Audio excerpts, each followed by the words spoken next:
سلامونه، مینه او احترامات مې قبول کړئ ملګرو. خدای وکړو جوړ به وئ. نن یو ځل بیا تاسو ته په دغه ویډیو کې ما یو داسې زبردست اپلیکیشن راوړی دی چې هغه زده کوونکي چې یا د کنکور لپاره آمادګي نیسي او یا هم استادان دي کسان او یا هم شاګردان چې په ښوونځیو کې زده کړې کوي او د دري د مضمون سره ستونزه لري، نو تاسو ته مې نن یو داسې زبردست اپلیکیشن راوړی دی چې په دغه اپلیکیشن کې به تاسو ته دري د ژباړې سره ویل کیږي. نو راځئ په دغه اپلیکیشن کې به تاسو ته دغه د اووم ټولګي څخه تر دولسم ټولګي پورې ټول لرنینګونه مو وښیم او همداشان دا به هم درته وښیم چې چېرته تاسو به دغه اپلیکیشن پیدا کوئ.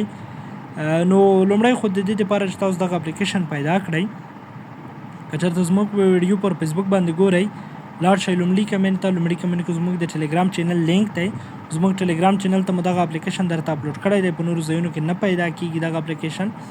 او همداشان که چېرته په یوټیوب باندې ګورئ، ډسکرپشن کې لینک موجود دی، کولی شئ له ډسکرپشن څخه زموږ ټلیګرام چینل ته راشئ، هملته کلیک یوازې په لینک باندې وکړئ، په اتومات ډول به تاسو ته دغه اپلیکیشن ته راشئ. د هغې وروسته کولی شئ تاسو دغه اپلیکیشن ډاونلوډ کړئ زموږ له ټلیګرام چینل څخه.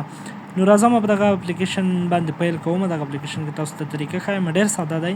یوازې چې کله تاسو را ډاونلوډ کړو، را انسټال مو کړ، مخامخ په سکرین باندې ګورئ آموزش دري.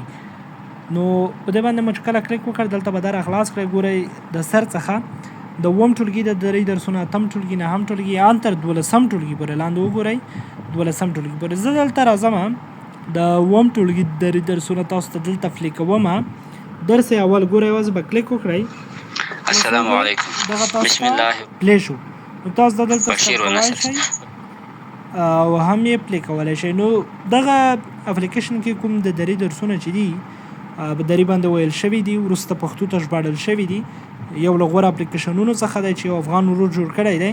نو لازما تاسو له دې څخه کولی شئ چې ډېره استفاده وکړئ او همداشان کولی شئ د خپلو راتلونکو زده کړو لپاره یې په یو ښه او مؤثره ډول استعمال کړئ. نو هیله لرم چې دغه ویډیو به مو هم خوښه شوې وي او همداشان که په یوټیوب باندې ګورئ یا په فیسبوک باندې ګورئ، لازما دا ویډیو له نورو ملګرو سره هم شیر کړئ، ځکه چې تاسو له دغه اپلیکیشن څخه برخمن شوئ.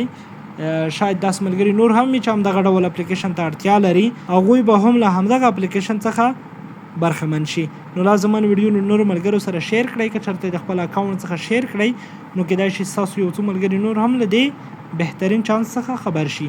تاسو کولی شئ چې د همدغه اپلیکیشن په واسطه د اووم ټولګي څخه تر دولسم ټولګي پورې دري د ژباړې سره وګورئ. هغه که استادان یې ګوري، شاګردان یې ګوري، یا هم د کنکور لپاره څوک چې آمادګي نیسي هماغه کسان یې ګوري. نو هیله لرم چې ویډیو مو د خوښې وړ ګرځېدلې وي. لازما زموږ ټیکنیک یوټیوب چینل در سره سبسکرایب او همداشان زموږ ټیکنیک فیسبوک پیج در سره فالو کړئ. تر بل ویډیو الله پامان ښه شي، ښه وختونه.